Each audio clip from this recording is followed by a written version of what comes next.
30 जुलाई है आज, ठीक है। इम्पॉर्टेंट डे है आपके लिए। क्यों इम्पॉर्टेंट डे है?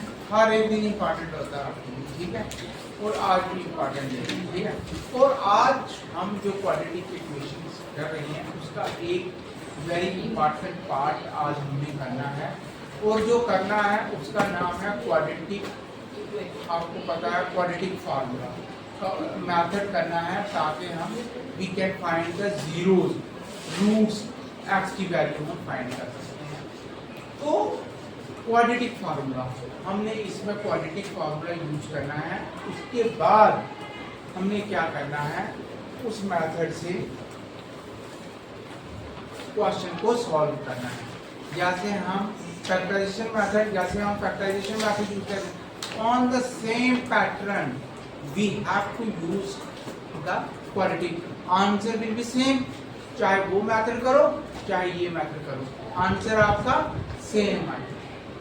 अब क्वाड्रेटिक फार्मूले यूज करने से पहले मैं कुछ आपको बताना चाहूँगा कि इसमें सबसे पहले हम कोई भी क्वाड्रेटिक इक्वेशन वो होती है ax² plus bx plus c, you know is equal to 0, this is the quadratic standard form of quadratic, ठीक है। इस फॉर्म में क्वाड्रेटिक होता है, ठीक है। अब a की वैल्यू कुछ हो सकती है, b की कुछ हो सकती है और c की भी कुछ अलग हो सकती है, अलग अलग हो सकती है। जैसे मैं 6x² plus 4x plus 3 equal to 0, here a is 6, b is 4 and c is 3. These are the different values. अब इसमें आपने सबसे पहले d निकालना होता है, इसको कैपिटल D लिखते हैं, डिस्क्रिमिनेंट, ओके। ये डिस्क्रिमिनेंट होता है, इसकी वैल्यू जब हमें निकालते हैं, हमें थोड़ा सा रूट्स के बारे में, वैल्यू ऑफ x के बारे में या जीरोस के बारे में, जो x की वैल्यू उसके बारे में हमें थोड़ी सी इंफॉर्मेशन मिल जाती है यहाँ पे, ओके।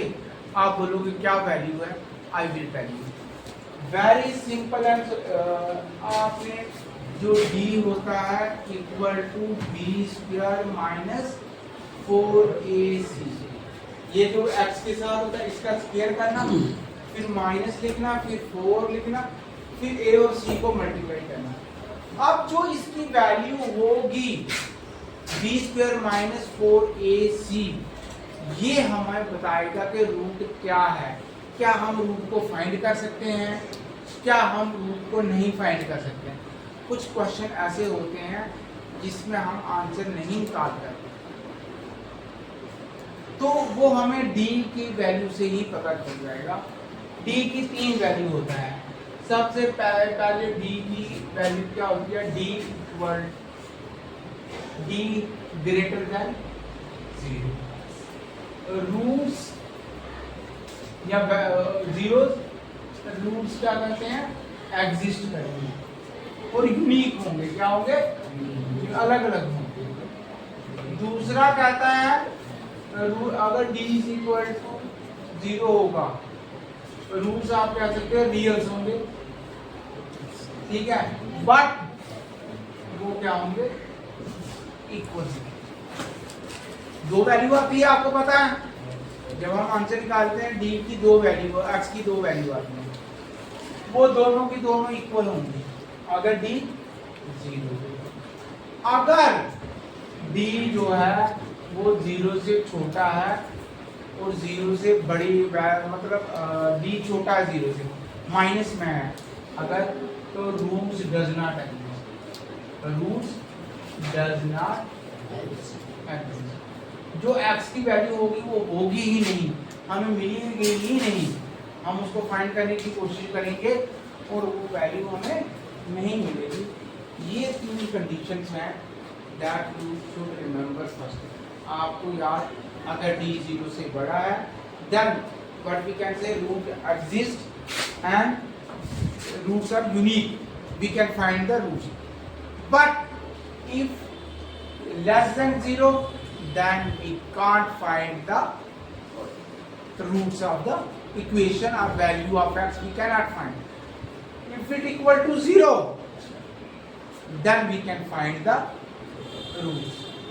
d इक्वल टू 0 होगा तो रूट्स हम फाइंड कर पाएंगे, बट एक कंडीशन होगी, वो दोनों के दोनों इक्वल होंगे। इसमें इक्वल नहीं होंगे, अलग अलग वैल्यू होगी, इसमें सेम वैल्यू होगी, और इसमें अगर d 0 से छोटा होगा, माइनस में होगा, तो वो तब हम उसकी वैल्यू फाइंड नहीं कर पाएंगे। हम करनी वैल्यू होगी ही नहीं, हम कैसे फाइंड करेंगे, वैल्यू है ही नहीं है। ठीक है, so these are the three condition. Okay, write in and note. One find the, मैं आप पढ़ूंगा पहले question, you listen carefully. Find the nature of the root of the following quadratic equation if real root exist and find them. अगर exist करेगा तो find करो, otherwise नहीं find करो। This is what we have to do. Now the first question is, first question का first part है 2x² minus 3x plus 5 equal to 0। आपको पता है standard form of quadratic equation is ax² plus bx plus c equal to 0। a की value 2 है, b की value -3 है, और c की वैल्यू क्या है, 5 है। पता चल गया आपको? yes, अब आपने क्या करना है, what you have to do, just you have to do find the value of d. First of all, I will write the formula. You know d is equal to b square minus 4ac. Okay? Yes. Any question? No, you want to ask? No question. So I will do. You know, you will have -3 का whole square minus 4 into 2 into 5, and you know 3 square is 9. -3 into -3 it will become positive 9. Minus minus जब multiply बीच में होता है plus हो जाता है, याद रखना। -3 multiply -3 it will become 9, but if it -3 होगा तो वो -6 हो जाएगा। ओके, तो ये हो जाएगा। आप इसको हम मल्टीप्लाई करेंगे, 4 2 8 8 5 14। तो किसका है 40, किसका है माइनस का और प्लस का 9, तो इट विल बिकम -31। अब आप देख रहे हो d की वैल्यू जो है वो 0 से कम है। as d is less than 0, therefore roots does not exist. Root exist नहीं करेंगे, वो विल बी फाइंड। ओके, टोपी ध्यान सीधे, जब रूट d की वैल्यू 0 से कम आएंगी तो ना d की वैल्यू x की वैल्यू हमें मिलेगी और ना हम फाइंड कर सकते हैं। This is what you have to do. Okay, any question you want to ask me? No question, please write it in note. Take the you know page number 2 लिख लो, है ना, ये ठीक रहेगा। एक इसको मिटाना नहीं, बार बार नहीं लिखना मेरे को। कर दिया। No, second part of this question little bit tough but not too much tough for you.